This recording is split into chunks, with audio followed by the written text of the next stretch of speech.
You're listening to My Inner Teacher with Peter Sterios and Crystal Ariel. The answers you seek are within you. Our conversation today is with Eddie Elner, who owns one of the biggest and most successful, survived the pandemic, and is expanding out of the pandemic because of the amazing community he's built around. And I've had the luxury of living an hour and a half away, and every chance I get, I drive down just so I can be in such a magnificent place, like an old school yoga studio, but very I don't know. It's like sitting in a sofa at your favorite relative's house and just enjoying the company. And so, Eddie, I want you to continue with this conversation about your studio and about this relationship that all of us, me, and Crystal, I believe, share with this environment that yoga studios are living in now and in the recent past. So the floor is yours, Eddie. Well, meaning, well, I'm sorry, Peter. The idea that what composes a yoga studio? What are the attributes of a yoga studio? Or um, the way you describe it is accurate because, and I guess this is what I wanted to touch. I've never really spoken to this fact, so I appreciate your question and I appreciate your teaching. I just want to get that out of the way in the beginning. Thank you. That It's had such a deep and ongoing impact on the way I teach and how I experience my body. So just thank you. Like it's a very reverent appreciation. Um, Precisely because you came out of it because you had to heal yourself. Yeah. And so that's how Yoga Soup, that's what Yoga Soup owes its philosophy from. Um, I was looking to create a place that I wish I had growing up, meaning a family environment. You say, you feel like you're in your favorite relative's house. So thank you. That's a big compliment. And that's what I didn't know I was trying to do that. But when I reflect on the history of the studio, it's about to turn 19. And I've been teaching under the Yoga Soup banner and under the Yoga Soup philosophy, let's say, for 24 years.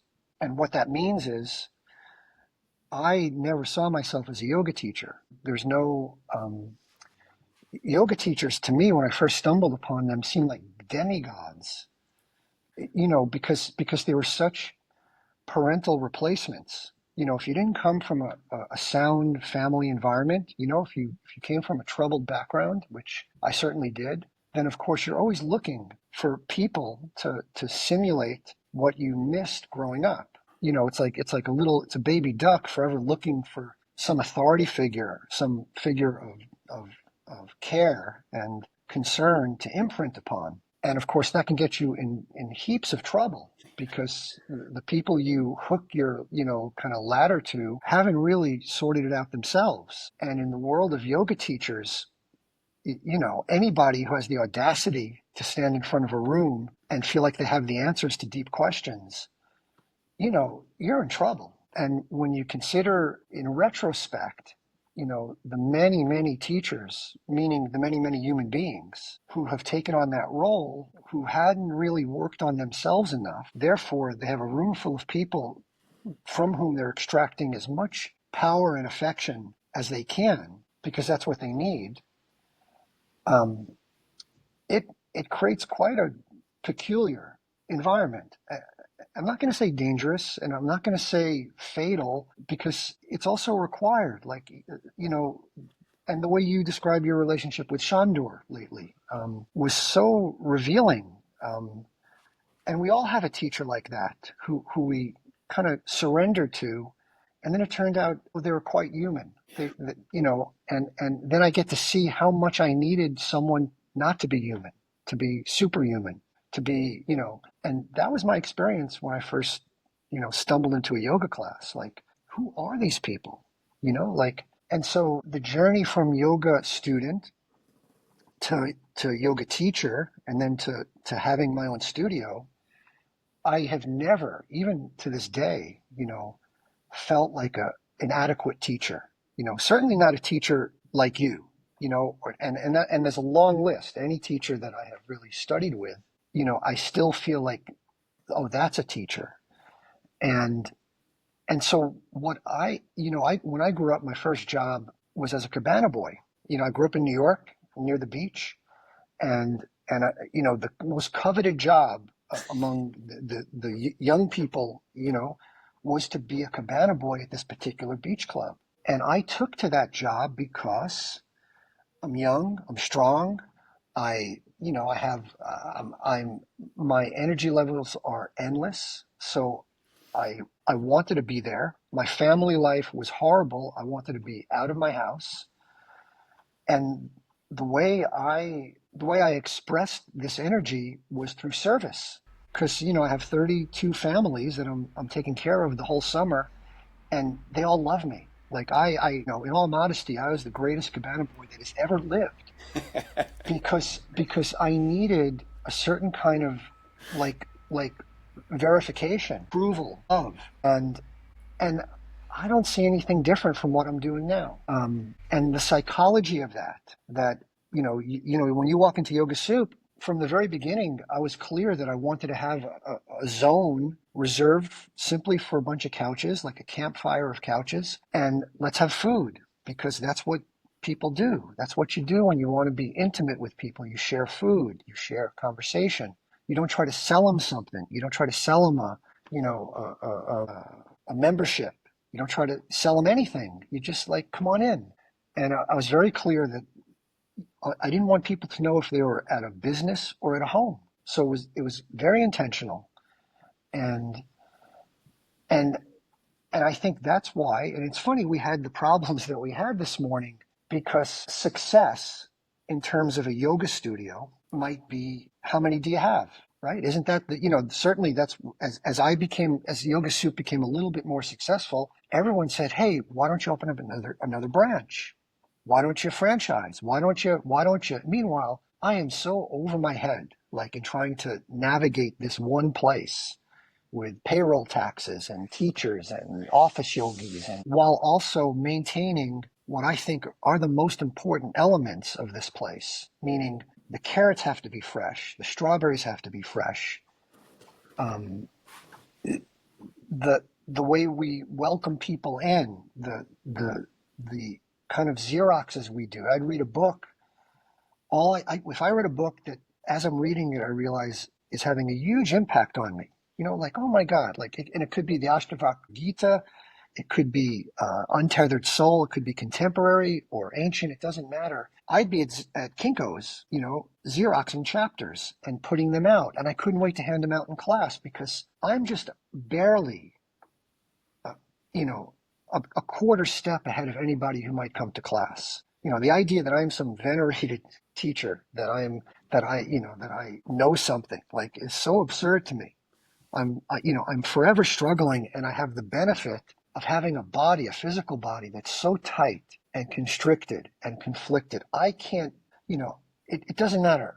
Like at the peak of my popularity, because I ended up becoming the most popular teacher in Santa Barbara, which is such a practical joke because there's so many wonderful teachers in Santa Barbara who, have been to India, like you, like have studied with the Iyengars or went to, to Mysore or just, and I didn't do any of that. But Eddie, I'm gonna interrupt you here because Yeah. I wanna turn the table a little bit on this conversation, because you don't get to be the most popular teacher in Santa Barbara because you're not a good teacher. You may consider yourself an imposter, but my own experience of being in your class is powerful. I respect exactly how you show up for yoga students. And there is an element of, what's the word? Like, you're respectful, but just to the point where you're asking more questions to students, like, what are you here for? And I'm here to hold space for whatever needs to unfold. This is my experience of your teaching and being in a class in your studio. You've created a space for people to see what they need to see and peel away layers of conditioning that you hinted at many other types of yoga studios in the modern Western world, kind of they create an environment where illusion is accepted as reality, and your studio is kind of the opposite. Like the reality is we're all human. The reality is we've all got to get up in the morning and put our clothes on, and every one of us has a certain story, a certain aura, a certain, psychological being that is frankly wounded. And how do we collectively come together? And this is what I love about Yoga Soup. When I like you said, your intention was to create that home-like feeling, and I absolutely think that that's why you were so successful during the pandemic. And even though classes were out of the studio, down at the beach, wherever you did to stay alive. And then when the lockdown stopped, just people were so excited to come home to your studio. And I was one of those people, like I just love sitting in your couch. It's just like, for the listeners out there, his studio is literally like walking into a living room with couches around a big table filled with books for sale or just to read, with a table off to the side with this amazing food that's prepared every day and just out there for free. And you can make a donation if it's from some local vendor that's bringing their products by just so people can sample them and stuff.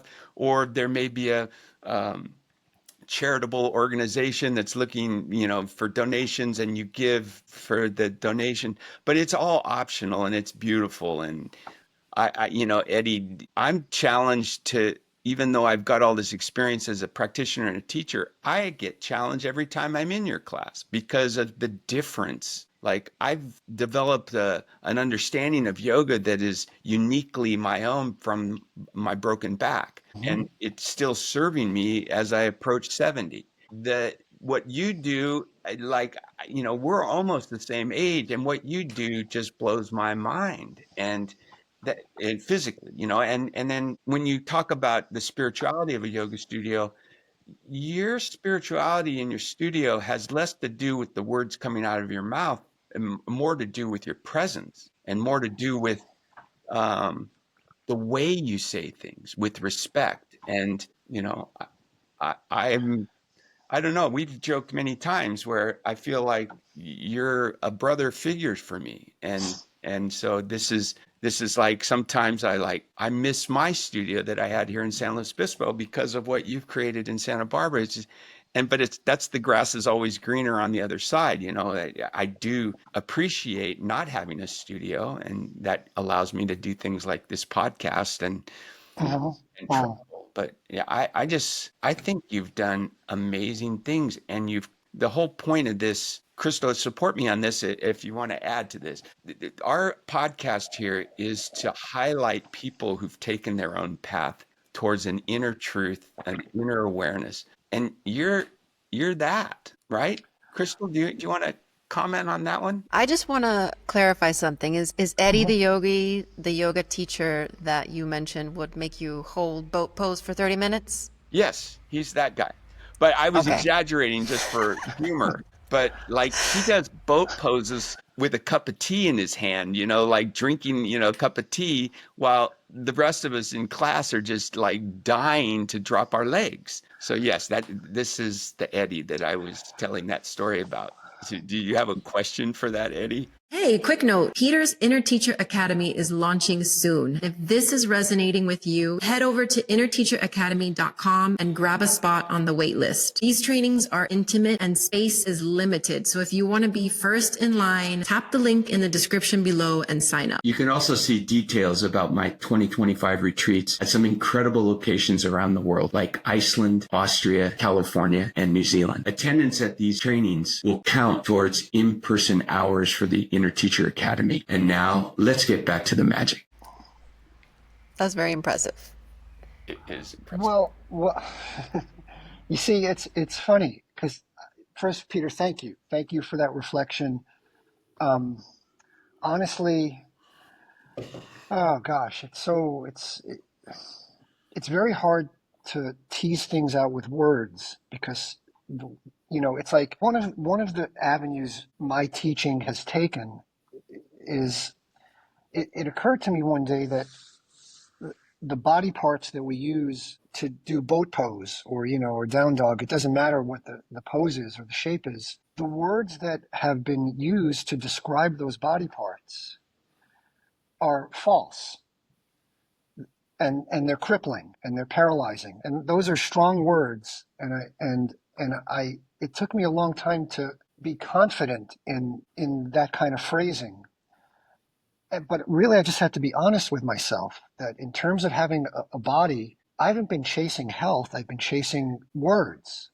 I've wanted people to reflect positively on how I appear. And that doesn't matter whether I'm walking down the street or I'm in a yoga practice. And until I really sat with that and accepted it, I didn't understand the imprisonment completely. And so, to say, oh, I do boat pose for 30 minutes, you would have had to have been there to understand the context in which it was offered. Because otherwise, if you heard that story, I would think, well, yeah, I'm doing boat pose because I'm aspirational, because I want to do boat pose for 30 minutes. Like I went to one of John Friend's workshops back in the day, and they used to have handstand contests, 10 minutes, 9 minutes. And to me, it was the same as when I was young. I used to write advertisements. I worked for New York Magazine. You wrote these promotion pieces or advertisements in service to an aspirational lifestyle, which to me everybody has. You always want, a more beautiful couch, a more beautiful home, a more beautiful anything. And so you are at the mercy of your own aspiration. And when I discovered yoga, I realized after a while it's no different. It's always, you want more and more, whether it's more, a deeper practice where you can do better poses, or worse, you want to transcend, you want to awaken. And so how many prematurely enlightened people have you met on this path? Crystal, Peter, I'm asking. It's not a rhetorical question. It's like, it's crippling because none of us want to feel, less than. We want to feel like we've arrived somewhere. And it's that very desire to feel that way which negates that which is always present, which the irony of it is it's so poignant. It's so deliciously, kind of painful to realize that the framework, the heartbeat of a wisdom teaching or a yoga practice is to understand what doesn't change, what's always here. And yet my life is being run by things that I don't have. There's always something a little bit better, something that can be a little bit improved upon. And when you told me that story about Shandor, how, at 80 years old, that he's crippled, I know lots of my old teachers are, I don't know if they're crippled, that's a strong word, but they're injured precisely because of that aspirational physical desire to push the boundaries. Now, I'm not saying you lay and you don't do anything, but at some point in our lives, we have to reconcile, like, what are we doing? So yes, I want to create an environment in which people can ask that question of themselves. I can ask it all the time in the room. You can say anything you want in a room. But I know from my own experience, it wasn't until those questions became really important for me, because what am I doing? Like, what's the end game here? What do I really want? And then the kind of that humiliation of realizing I want people to like me. I want people not just like me, I want them to adore me. I want them to venerate me. I want them to cherish me. I want them to love what I'm wearing. And that's why I spend so much time, finding the right t-shirt to define my bicep. That's what I was thinking for the first 10 years of my yoga practice. Not how am I showing up for the people in class, but how can they show up for me? And that's such a, that's the collapse of one way of understanding life. And it's not that I don't look back upon my journey as, oh, you're such a buffoon and look how you did it. It's like, that's the process. We have to really, you can't, otherwise we're going to pretend being humble. We're going to pretend a level of something that we don't yet possess. And so my hubris is thinking that when you walk into Yoga Soup, that's the environment you're walking into. That there's a sense of we are not, there's no amount of complimenting that is going to distract us. Yes, of course I love the fact that people like the studio, love the studio, and it's so, and have been coming there for decades, and their children. It's like it's that kind of thing. Ultimately, it's just what are we offering today? And that's what I think the reason Yoga Soup is whatever it is of course because of the teachers who teach there and the people who work there. And they have somehow signed up for their own evolution. And that's what blows my mind, because look, this is not Apple. I'm not paying people a lot of money. I don't make a lot of money, at this racket, but there's a kind of quality of life that we have access to. It's rare. That is, and I don't even like to talk about it because then it seems like, people used to accuse me of putting out carrots for marketing. It's like, because that's how we're trained to think. Like it's transactional. Okay, I'll do this in order to get that. And it's so hard to just, like, and what happened for us this morning with the technology, I'm not a Mennonite, I like beautiful things and, but that's the other unexpected gift that it turns out we don't really need these things, like, and I can only speak on my own behalf, I'm not going to impose my beliefs on anybody else. Everyone comes to their truths at their own pace. But when it comes to technology, I haven't been able to keep pace with it, and I have no desire to. And it puts me way behind what everybody else is clamoring for and excited about. And I often feel it's a deficiency that I should, kind of keep up with what's going on. But like, isn't it funny? It's just funny because the things that draw us to yoga are so simple in a way, like just to sit and to, in fact, how do you even practice yoga if you're not quiet for a little while? Yes. If you're not I have a watching, question for you both. yeah. So I want to go back to what you said about like a lot of this demigod and like thinking you have all the answers, because I started my journey in 2014 and I very much fell into that trap. Like I very much fell into that trap and became that kind of teacher for a while, and then had to be honest with myself. And I love that you said that it is a process, because I think in many ways you have to first be and know what you are not in order to fully be grounded in who you are. You have to first recognize who you are not. So I was listening to a podcast episode where you were talking about going to a bar and meeting your 30-year-old self, and that you would have compassion. So I want to know what both of you guys think about having compassion for that phase, let's call it, in the process.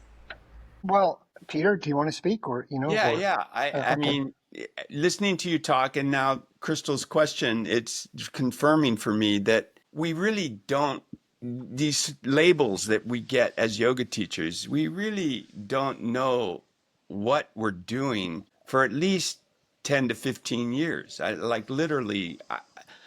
joke about this often that when I started teaching, there was no such thing as email. There was no such thing as online to speak of. And in this era, especially after I went through writing my book and really consolidating the ideas and insights and things that have come to me over 40, 50 years now, catalyzed by recovering from a broken back and finding simple language to communicate the process to others that might need a process someday to assist them. My point being is, I I owe an apology to all those people who thought I was an experienced yoga teacher just because I'd been to India. Because I first started teaching, I was fresh back from India for a year because I really didn't know what the heck I was doing. And I did, like you said, have this hole that I was trying to fill with adoration from students. And that also has limitations, and especially the fact that I've learned so much from my students. And this is the part that I don't hear many yoga teachers even talk about, like the things that haven't worked. The so-called first type of yoga that I was doing, Iyengar yoga, it had a kind of a one-size-fits-all mentality in terms of the cues to get into a certain pose. And my experience with that is it just doesn't work that way. It never really has. And we kind of bought into it. But now there's a lot of free thinkers. That's what I love about you, Eddie and Crystal. As a co-host and as a person, I'm getting to understand, your journey as well. And I resonate with the fact that we're trying to be authentic to ourselves. And Crystal, you said this a couple weeks ago, unapologetically yourself. And that has stuck with me. Like, how many times am I saying, oh, I'm sorry I did that, or I'm sorry I did this? But sometimes it's through no malintent that whatever I did caused offense. And then we're caught in that cycle of worrying about what someone else is thinking about us, when really to move towards the inner teacher, it's just learning how to listen. And Eddie, that's what I love about you. Like, you're airing these observations of yourself and of your process and your journey, but you also have what I've seen and listen when you talk, is you do have a commitment to being brutally honest about yourself. And that really, that first step of turning inward is you got to be brutally honest, because you're not fooling anyone, even yourself, to think that you're special. You're not special. Well, a long time ago, the benefit of someone saying, if you're not humiliated by what you did yesterday, today, then you're not really on this path. And I thought, that just makes a lot of sense. Not in a compromised way, and not in that what you were offering wasn't sincere or of value. It just, the nature of this beast is that as we move and as we become more open and understanding of the process, we realize that, there's so many ways to participate. There's so many different, but being authentic to a self is also such a bizarre use of words when it comes to a yoga practice, because which self are we being authentic to? Like the self that I've cobbled together, it's like a bird's nest, a little bit from here and there, and suddenly I start to believe in this self, and this self looks a certain way, and this self dresses a certain way, and this self comports themselves a certain way. And I lose track of the fact that this is all kind of a mirage. And that's when I want to say the deeper teachings, I don't know if they're deeper teachings or, just those teachings that somehow are impeccable, that even if I don't understand them, I know that that's it. There's no argument. I'm just not at a place where I could surrender fully to them, but I trust in them. And we also, most of us who are, come up the ranks as yoga teachers do not have, I've never been in a Zen lineage where, you would sit for long periods of time and then you have a meeting with whoever the head, the abbot or whatever they call him is, and you explain what you've discovered, and either they'd smack you over the head or they'd be silent or they'd send you back to your, cushion because you're still a little misguided. And, we don't have the benefit of that kind of guidance, a lot of us. We're kind of like, and so to find it within ourselves, a kind of, there's no solid ground for me. And why does there need to be? Why can't I just be learning every day? Why can't I be open to, feedback or criticism? Or that quality is, it's not just going to make us better yoga teachers, but just better people, meaning, there's less attachment to how I've done it. And it doesn't mean I just willy-nilly mean to change things for the sake of changing, but I'm open. I'm open even to certain ways in which I proved to be very successful. So yeah, it's like an open question. Going into class is such an open question, and once that kind of dialogue is available, then it's exciting. It's really exciting it's way more exciting for me to teach classes now. I feel I'm a much more qualified teacher than I have ever been. And I have no real agenda except to shine a light on what I'm doing and what anybody in class might be doing. And Peter, it can't. We have long playbooks, right? You can refer to a lot of different kinds of yoga, and sometimes you bring something that you no longer do personally anymore, and it's the perfect thing to do in that moment.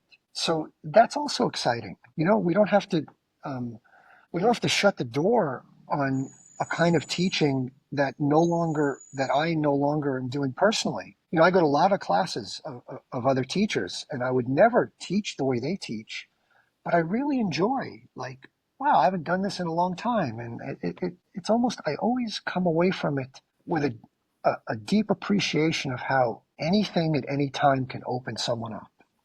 It could be a song you play. I want to know, and you mentioned voices before, right? About you said, who is the self? Which self is coming forward? And so I want to know, when you think about your inner teacher and that voice, because you can have the voice of your parents, your grandparents, your cousins, your teachers, you can have a multitude of voices in your head. But what is the journey to finding the voice of the inner teacher? How do you know when you've found it?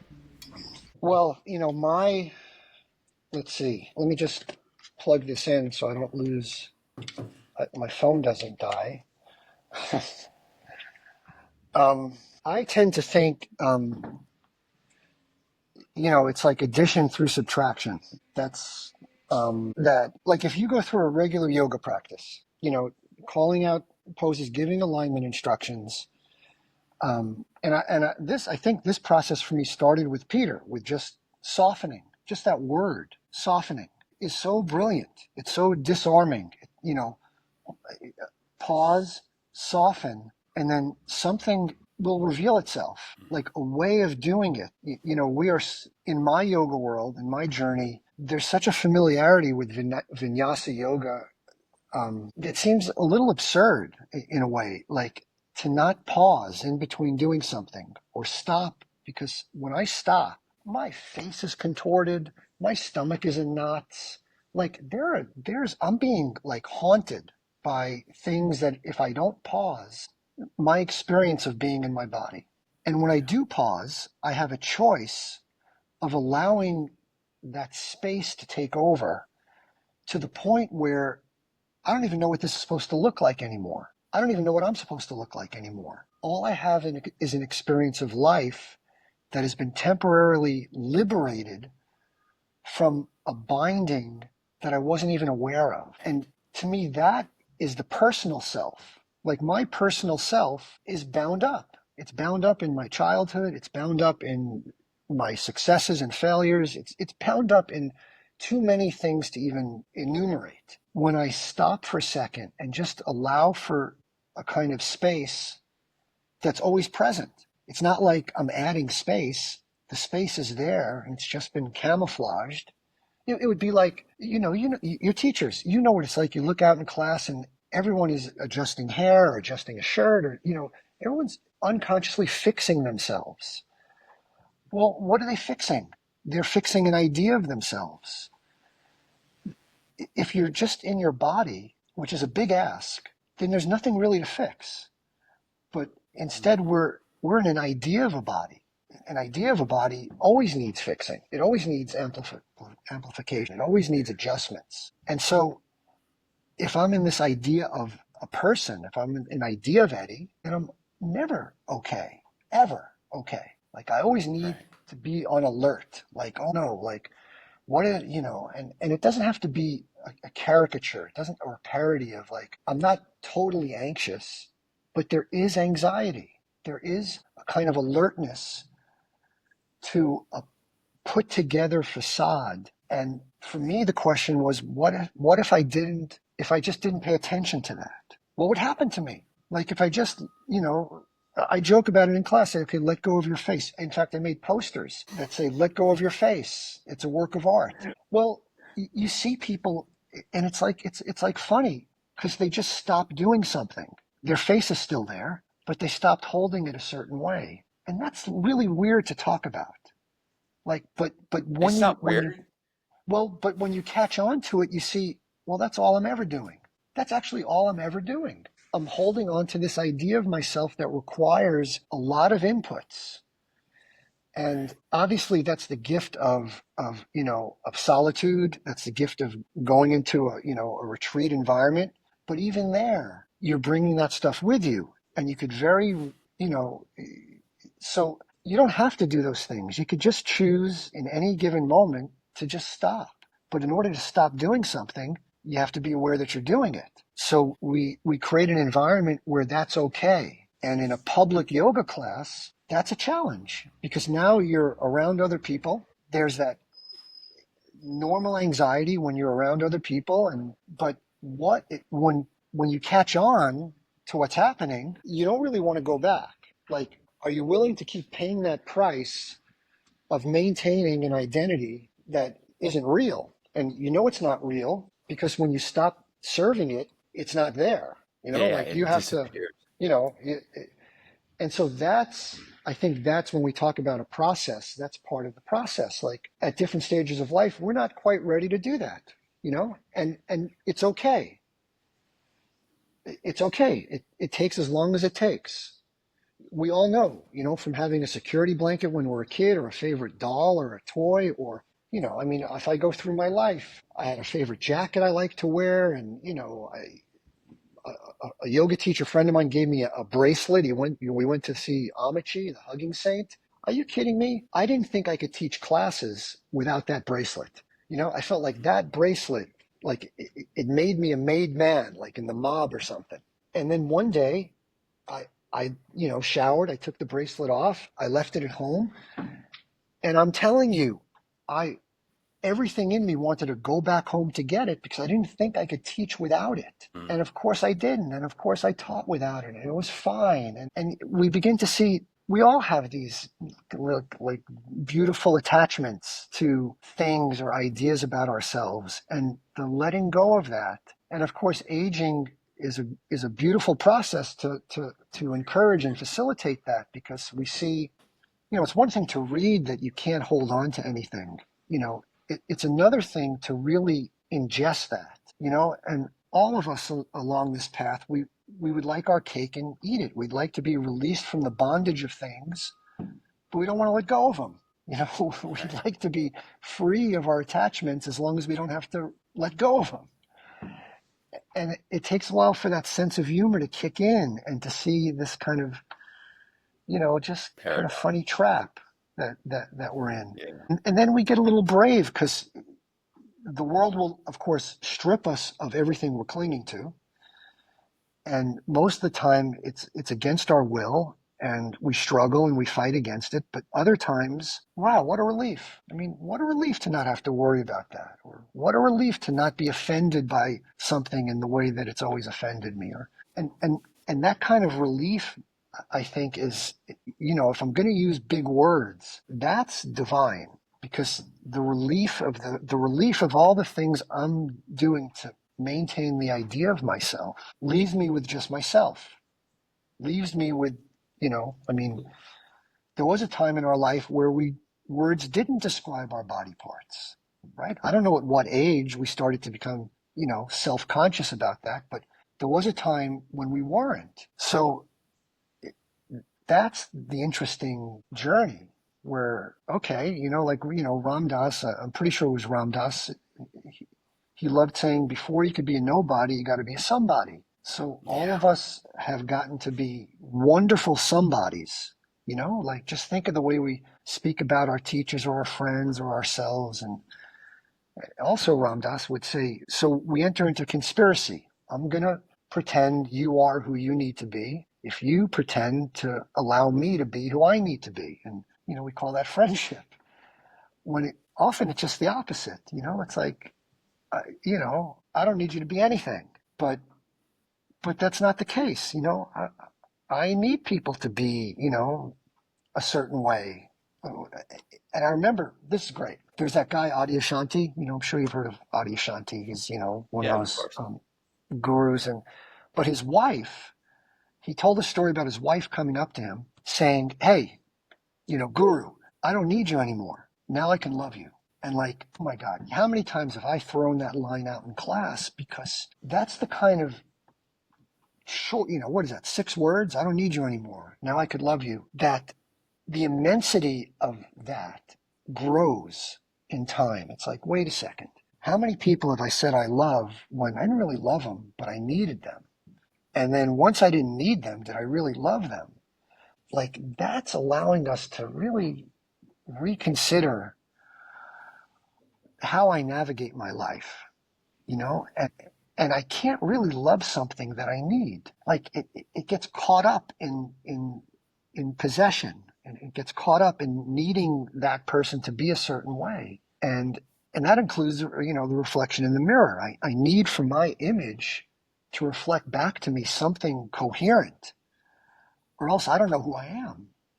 And of course we see, the visible effects of that the resistance to aging, the resistance to not looking like, we want to look. And can you imagine the relief that we would feel if that wasn't part of our understanding of who we are? And I'm not pretending to have transcended that. And I'm not, I just make myself aware of it because I know it's important. And I say that out loud in class to people so they can hear it. But I'm not holding anybody accountable. And it's not even an aspirational teaching. It's just, have you ever considered this? Like, and the benefit for me is I look around the room and there'll always be 1 or 2 people who are like, holy shit. Like I'd never even considered that. I mean, I'd never even considered that I'm in an idea of my body. Like, what does that even mean? And that to me is when the yoga practice actually starts. Like when you're startled by some insight that like stops you in your tracks and like, I don't even know what, like, what is that? How do I remember going up to Sharon Gannon, Jiva Mukti, and saying, how do you live your life? Like, how do you do this kind of practice and engage in these kinds of, ideas and live your life? And she says, well, you don't. You start to live a different kind of life. And yes, you live a different kind of life where preservation of impermanence, right? Think about that. Preservation of impermanence. Now, you talk about a hell realm where we're trying to maintain things so, because we don't want them to change, just ceases to be that important. You kind of, it's usually we're very offended when someone says, oh, look, they let themselves go, meaning they've let their appearance go, or they haven't maintained themselves in a way that's consistent with who we know them to be. But for the person who's let themselves go willingly, voluntarily, it's just it's a delight. It's a relief, a joy. It's like, oh my God. It's like, and you look back and you think, that was a lot of hard work, man. It was actually just work on behalf of something that can't last. This is not a formula, and this is not it's not a teaching, and, it's just a consideration, Another thing I heard long ago was that the definition of magic for a yogi is embracing reality. And oh my God, I used to say that over and over because, like, just get real. Like, get real about what it means to be in a human body. Like the how finite it is and how ephemeral and fragile and also vigorous and powerful, and how it can change at a moment's notice. And you could be walking down the street feeling really good about yourself, and a stranger looks at you in a weird way, and suddenly you break down. It's like, what? Like, that's how fragile. That's what we're walking around inside of when we walk around inside of an idea of who we are. And so, yeah, I think about that. Like, I'm still walking around. I'm still enjoying my, prune Danish and my iced coffee. I want to make a small correction, Peter. Like, there's no way you'll see me drinking tea in class. For sure, it's coffee. And In your boat pose, it's strong yeah. espresso. And this is not to disparage orthodoxy. And it's not, you see, that's the thing. It's not like setting one thing against another and like we're just supposed to be all loosey-goosey. No, like, and I joke with Peter that late in life, I have come to embrace Iyengar yoga. There's an old friend of mine, Nikki Costello, who I love taking her class. It's really helped me at this stage of my life. And it cracks me up. It doesn't matter. And then so I could do Nikki's class and then I could do Peter's class. And of course I can. Who cares? Like, whatever is appropriate in that moment. And yeah, and there's so much to draw upon. And also, you can take a second and not do anything. You can just like take a second and just wonder, like, well, okay, I've read this in every wisdom teaching I've ever come across. Find the thing that doesn't change. Find the everlasting in all that is passing, or, like, and it sounds so rich and deep and wise, but to really consider it, well, what is this obvious witness that's been with me my whole life, that's observed every change that's ever taken place in my life? Where is that? Where's that perspective? Because I'm always adapting to the changes. I'm always reacting to the changes. I'm always in conflict with someone. When, if I just sit back and, a small adjustment, literally just sit back in myself and notice. I don't have to change anything. I just notice. Right there, there comes anger, and there comes a familiar rush to do something, and there comes, it's not that I live an inert life, but to find some value in not doing anything for a little while. Well, there is value in that pause that you hear me talk a lot about. It seems to be, again, in many traditions that talk about the inner teacher and intuition, that the moment of pause is where the voice shows up. It's not the doing, it's not the striving, it's the take a break and be still for a moment. And what happens in that stillness is very, again, a paradox. It's universal, but it's very unique to the individual. In that moment of stillness, what shows up, and everyone has, depending on their conditioning, a different connection to what shows up. And for myself, I've done it so many times, and I've even integrated the pauses into the way I teach a yoga class. And you've experienced it, I'm sure, Eddie, but maybe not knew what I was doing. But on a very frequent cue in my leading of physical yoga is on the inhale, let the fullness of your breath lift you out of the pose slightly, like a pause. So think about, and this is getting back to my Iyengar yoga days. I can remember being in those competitions of the 10-minute handstands or whatever it was. And, when it was over, there was just this complete and utter release of the anxiety to hold a pose for 10 minutes. But there was also that powerful place where all the anxiety in my body was gone in that moment of coming out. And so what I've noticed over years of teaching and also practicing this, every cycle of breath has a moment of pause with the inhale.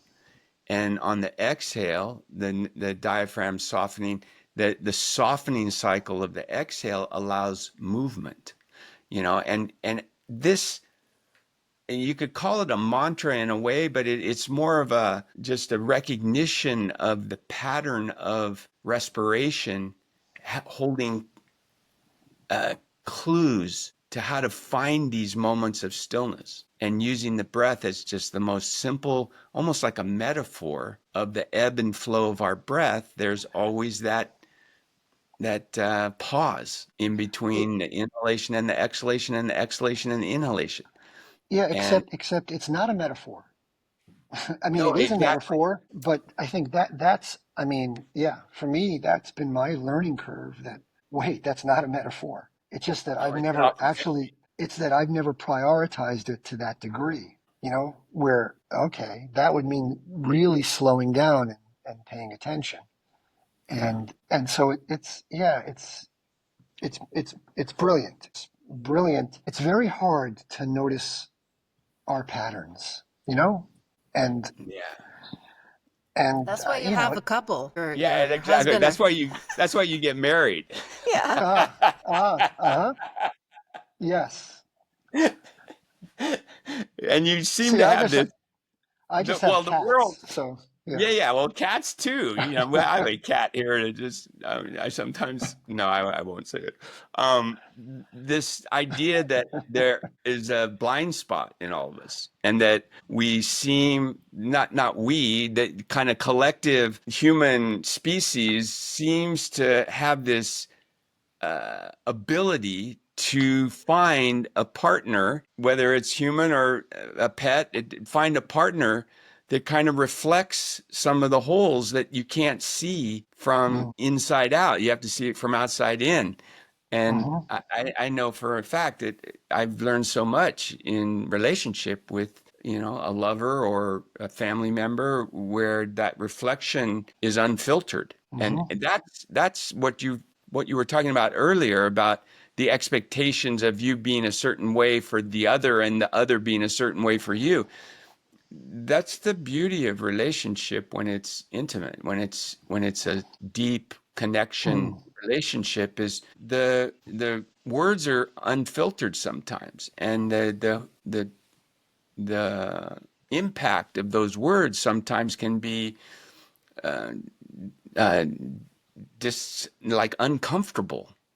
And in my own experience of that discomfort, that's exactly where the resistance shows you where the hole is. You get Mhm. to see through your own resistance to the way things are. You see that hole open up when you hear something uncomfortable about yourself. And Yeah, that that that yeah. that metaphor is on a yoga mat as well. Like when you're moving into a pose and there's some discomfort there, and instead of trying to work through it, push through it, it's just to be with it and try to hear what it's communicating. In a recent conversation here on the podcast,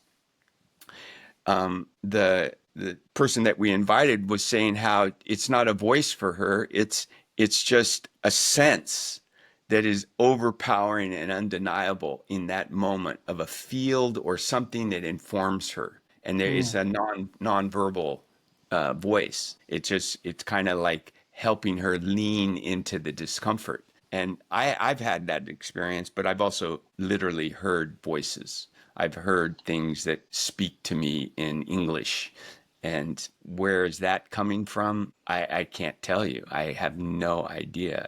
If I was aligned with a religion or a spiritual school, then I might have a word for it. But I have, the closest word that I can find is divine. It's something that's coming from an intelligence that's, I wouldn't say higher necessarily, but beyond where I have been able to see. And it Well, seems to be coming from outside me, but it could be coming from inside me. and it's an interesting reframe. Rather than it being divine, maybe it's the most ordinary thing there is. Mm. And like the teachers might, if I had to name a teacher, it would be um, it, probably Nisargadatta. Is when I want to get real, and I'm not sure how to do that. I just, so there's a woman who reads his teachings, and I put it on and I listen, and there's almost Like I remember these Japanese CEOs would hire people to yell at them because they're surrounded by yes men, and they know that they're not getting any like honest feedback because everyone is so, subservient to their power. So they actually hire people to scream at them. Like it's such a beautifully bizarre story. But That's why that's we what I have get in this. dominatrix in the world. Right, No? exactly. It same kind of, as long as there's a safety in it. There's a safety that you're going to tell me, you're going to take me to an edge that I can handle. And then we can revisit that edge, over time. But what I get from Nisargadatta is he just says, like, the things that are important to you are so absurd. Like, they're so irrelevant. They're so, like, and I love hearing it framed in that kind of unapologetically, like, hey, kind of, wake up. Like, just take a cross section of your thinking mind and notice the priorities that live there. Notice the things that you're riveted to. Again, you don't have to make fun of them. You don't have to even reject them, but just to be aware that this is what your life is basing itself around in this moment. And to create a little space to see, really? Like, do I really need this? Whatever it is. And if I don't really need it, can I just drop it? And often dropping it seems like to be the most intrinsic part of who I am. But if I can face that question, do I really need this?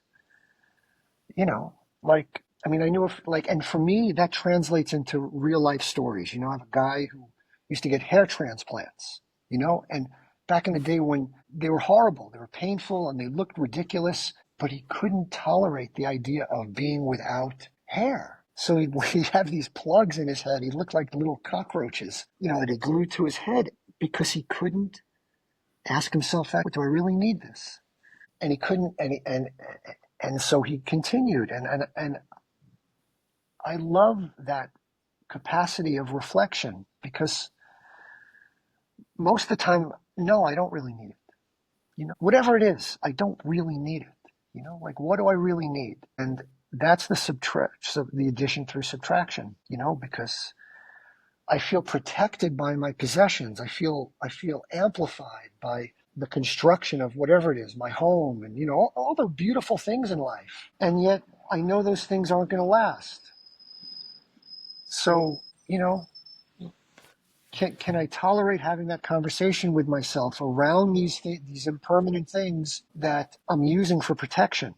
And of course, obviously, that's inevitably a meditation on death, which to me seems the whole point of this whole enterprise, this whole yoga practice, that whoever came up with having a death pose at the end of it, genius. Genius. I've Genius. had Like, the same.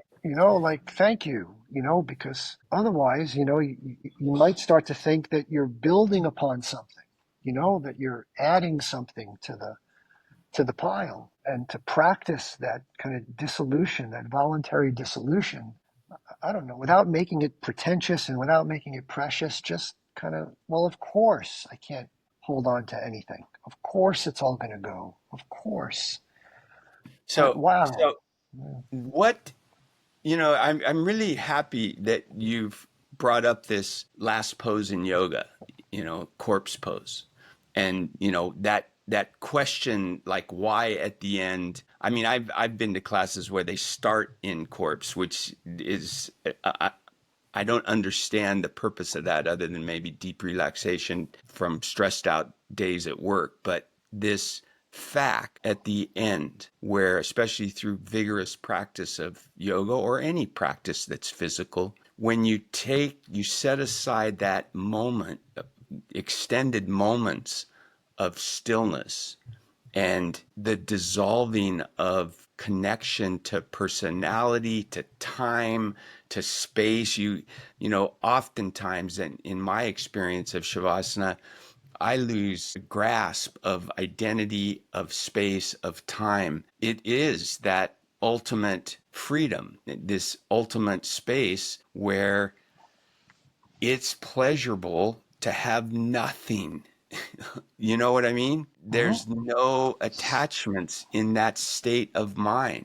To me, that is one of the gifts of a consistent practice of yoga to have that realization when the practice is done of that softening of connection to things that you possess and things that you know, and move into the unknown.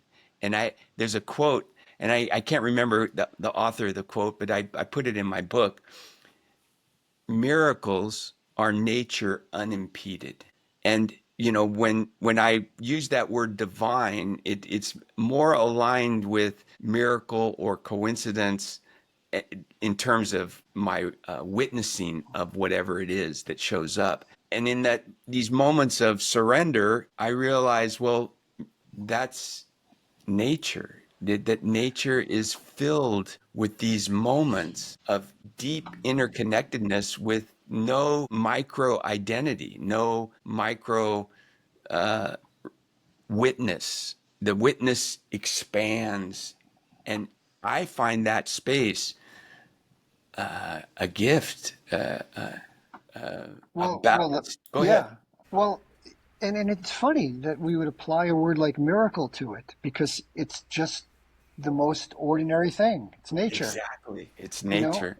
and the riff, my of the one-liners that I throw out over the years is, you know, your hair. There's never been a human being or a living creature on Earth that's ever had a bad hair day, or bad arm day. Like, it doesn't exist. Only a mind can have a bad hair day. Like, to the hair, every day is a good hair day. It's like every day is the best hair day a hair's ever had. But a mind which sets one thing against another and develops preferences and then starts to believe in the preferences, which creates an identity, which creates anxiety about maintaining an identity. It's like, you have to go to the root to see how these things develop. And, and so to see how what is a life? Life is, we got to get it. Not only do I have to get my hair cut, but who's going to cut my hair? And what's it going to look like? And you see, if you get a bad haircut, like, oh my God, I'm not going to go out of my house. I'm going to, and you start to believe that this is who you are. And then you extrapolate and you see, well, that's taking place in every part of my body, in every part of my life. That the only thing rendering these verdicts is my mind. Well, what is a mind? A mind is it's a computer that's been programmed with a certain kind of software that believes in one thing and doesn't believe in another. And so, obviously the renunciates attempt to bypass that, shave your head, just wear, an orange, sackcloth. But then there's a pride that sneaks in around your shaved head and around your, how you wear your sackcloth. And we don't have to pretend that we're going to stop keeping track of ourselves, but we could take it a little bit more lightly, so it's not such a catastrophe when what's designed to change actually changes. And that to me is like ordinary, kind of maturing, growing up, the best kind of yoga where, I want to be elastic and strong as long as I can. And also when that elasticity. Why do you want that? Well, because it gets me, because then I could navigate through my life in an easy way. I don't want to be the best. I don't want to be, I don't want to rate myself. But what I was going to finish that sentence, when that elasticity and strength begins to diminish and wane and disappear, I want to accept it. I don't want to see it that it's wrong and that it's, that I've been unjustly, I've gotten it's just the way things are, and you start to see it's just the way things are. Like, how many stories do we need of things happening out of order, children dying, or like things, the causes and conditions. You go into the Buddhist language and how complicated it is. That you have to go back to the Big Bang to understand why what's happening today is happening, and so to cultivate a way to be okay, like we don't have to approve of it. It's not going to make me happy when tragedy strikes, but I'm not going to be shocked. I'm not going to feel like, oh, something wrong has happened. It's just, well, this happened, and now I get to deal with it. So yeah, so Eddie, I so think the we're thing. going to have to do a part two. I feel a Okay, part two yeah, coming I'm on. sorry. I'm going on. Yeah, I'm sorry. Hey, Crystal, because while Eddie was on that role, and it was an incredible role, and I was enjoying every minute of it, I Yeah. noticed there were times when, yes, I saw that look right there. And I was What look? curious, was you just kind of were holding your lips like you wanted to say something and then you didn't say it? Was Oh, there please anything stay. Yeah. yeah, was there anything in that you, especially when he was talking about bad hair days, I thought maybe that you had, Oh, that I want to say like, well, I saw you do have curly hairs. But I would say that my hair, it's not important really, but I definitely have bad hair days. And I think that my hair might also feel that same way. No, Yeah. no, but it's, the trick is not, yeah, you don't have a bad hair day. Find the thing that you do have a bad day with. It's like that's the adventure, because there's going to be something that agitates that, and that's a way to, to me, Shavasana, death pose, it's two stages. It's the entering it, but then how do you get out of it? Because, what's the voice that's going to lead you out of, yourself, and your students jump up, and then they're right back in the kind of rat race. So from what blueprint are you going to emerge the way Peter described the spaciousness? You've lost your individual perspective. When that individual perspective starts to come back, to notice it and see how it's encroaching on that spaciousness, and then to pause. So that journey from, Shavasana to the next activity you're going to participate in a way becomes that becomes the whole class. That's the opportunity to see how fast and how unconscious those habits are. And, we all know, like, God, I just like, I'm back and I'm tense and I'm like, whatever. And I just had this great, yoga class, I just went on a great vacation or retreat. Now I'm like back in it, So yeah, that opportunity, that pause is such a brilliant,